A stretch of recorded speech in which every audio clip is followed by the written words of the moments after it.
السلام عليكم ورحمة الله وبركاته.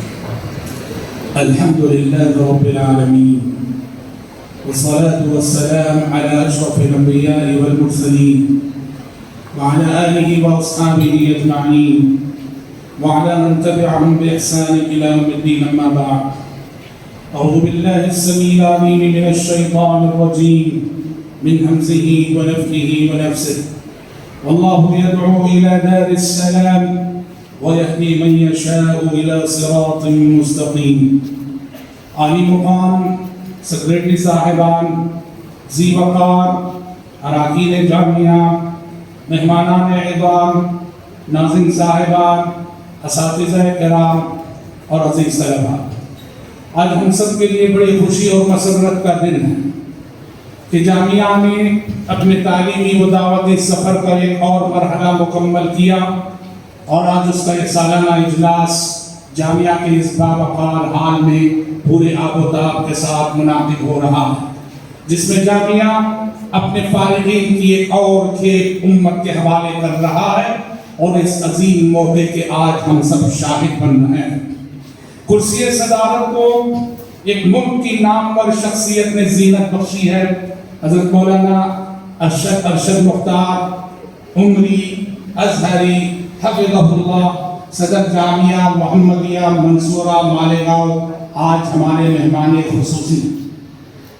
ہم سمجھتے ہیں کہ جامعہ کی 7 سالہ تاریخ میں یہ پہلی مرتبہ ہو رہا ہے کہ کسی نامور والد کے بعد ان کی نامور اولاد کو ہم جامعہ کے سالانہ اجلاس کی صدارت کرتے دیکھ رہے ہیں۔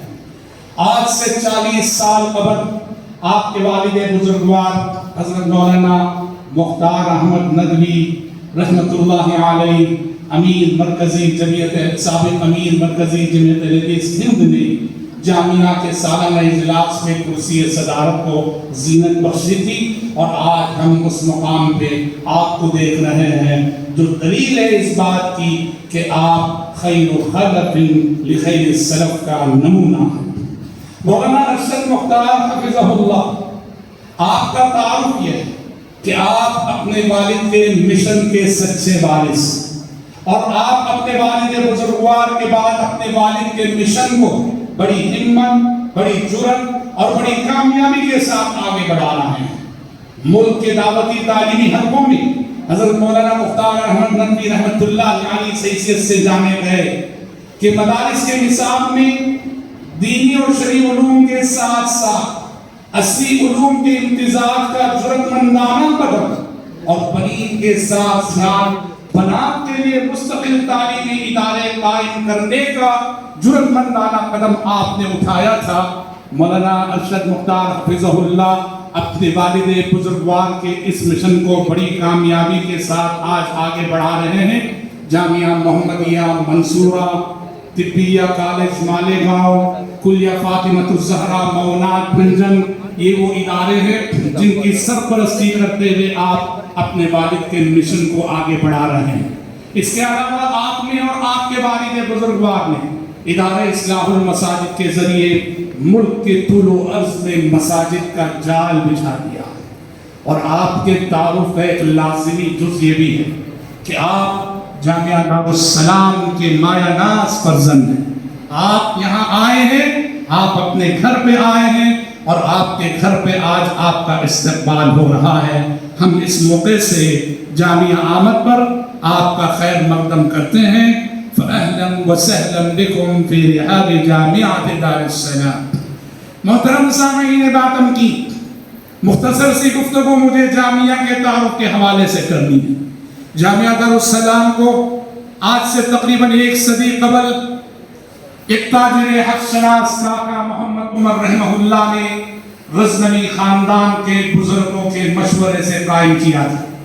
جامعہ دار السلام کا قیام ملک میں موجود درسگاہوں میں ایک روایتی درسگاہ کا اضافہ نہ تھا، بلکہ ایک ایسا ادارہ تھا جو اعلیٰ اہداف اور اعلیٰ مقاصد کو لے کر دور اندیشی اور فراست پر مبنی مقاصد کو لے کے آگے قائم کیا گیا تھا۔ شاعر نے کہا، ہم پیروی قیس نفرہات کریں گے، ہم پیروی قیس نفرات کریں گے، ہم طرز جنون اور ہی ایجاد کریں گے۔ جامعہ کے تعارف کا سب سے پہلا حصہ اور جزء اس کا طرز تعلیم۔ یہاں کتاب و سنت کی تعلیم فہم سلف کی روشنی میں یوں دی جاتی ہے کہ جامعہ اختلاف کے طلبہ اختلاف امت کی صحیح صورتحال کو سمجھ سکیں اور اختلاف امت کے ساتھ انصاف کر سکیں، اور ان کے دلوں میں بیک وقت محدثین کرام اور ائمہ مجتہدین سب کے تعلق سے جذبہ عظمت پیدا بھی ہو، اور علم بڑھنے کے ساتھ ساتھ یہ جذبہ عظمت پروان بھی چڑھے۔ پیارے نبی نے فرمایا تھا اذا حکم الحاکم فاجتہد فاصاب فلہ اجران واذا حکم فاجتہد فاخطأ فلہ اجر۔ جامعہ کے تعارف کا دوسرا حصہ یہ ہے، اس کی ایک امتیازی خصوصیت اس کی دعوت اعتدال ہے۔ افراط اور تفریق یہ دو ایسی مذموم امتحان ہیں جہاں ہم اللہ اور اس کے رسول کی مخالفت کے شکار ہوتے ہیں۔ اس لیے نبی کریم صلی اللہ علیہ وسلم نے جا وجہ اعتدال کو اپنانے کی تعلیم دی۔ آپ نے فرمایا القصد تبلغوا، میانہ روی اختیار کرو، میانہ روی اختیار کرو، منزل مقصود ضرور مل کر رہے گی۔ اسی لیے جامعہ کی فضاؤں میں اعتدال کی اذانیں ہمیشہ سے سننے کو ملتی ہیں، اور آج بھی جو لوگ اس کی در و دیوار میں رہ کر دل کی سماعت کو کھلی رکھتے ہیں انہیں اعتدال کی اذانیں ہر آن اور ہر لمحہ سنائی دیتی ہیں۔ جامعہ کے تعارف کا ایک اہم حصہ اس کا نصاب تعلیم بھی ہے۔ جامعہ اپنے نصاب تعلیم میں شرعی علوم کے ساتھ ساتھ عصری علوم کا ایک حسین امتزاج رکھتا ہے۔ ہمارے طلبہ ایس ایس سی لکھتے ہیں اور پلس 2 لکھتے ہیں، گورنمنٹ کا سلیبس پڑھتے ہیں۔ کیوں؟ یہ زمانہ علوم و فنون کی ترقی کا زمانہ، علمی دھماکے کا دور، سائنسی ترقی کا دور، اور اس زمانے میں اگر عصری علوم سے ہم نہ واقف ہوں، امی ہونے کا الزام ہم پر آئے گا۔ دعوت حق کا حق دعوت ادا کرنے کے لیے زمانے کے علوم و فنون پہ دسترس حاصل کرنا بہت ضروری ہے۔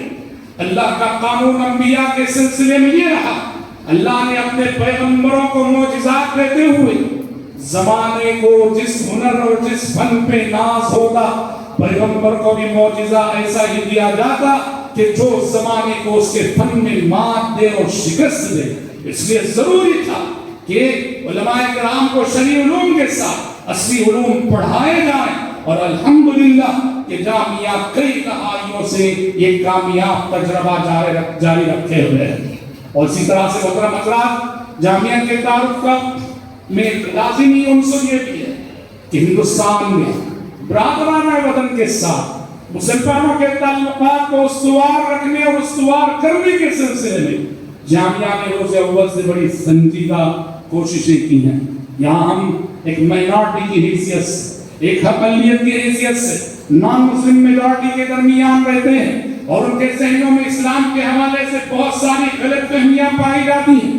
ان غلط فہمیوں کو دور کرنے کی بڑی کامیاب کوششیں ماضی میں جامعہ نے کی ہیں اور آج بھی کر رہا ہے۔ اللہ رب العزت سے دعا کرتے ہیں کہ اللہ تعالیٰ تا قیامت جامعہ کو انہی خطوط پر گامزن رکھے۔ میں اخیر میں پھر سے ایک اور مرتبہ صدر محترم کا بھی اور آج کے اجلاس میں آئے ہوئے تمام ہی مہمانوں کا پرتپاک استقبال کرتا ہوں، خیر مقدم کرتا ہوں۔ فَأَهْلًا وَسَهْلًا بِكُمْ فِي هَذِهِ جَامِعَةِ دَارِ السَّلَامِ وَصَلَّى اللَّهُ وَسَلَّمَ عَلَى خَيْرِ خَلْقِهِ مُحَمَّدٍ وَآلِهِ وَصَحْبِهِ أَجْمَعِينَ۔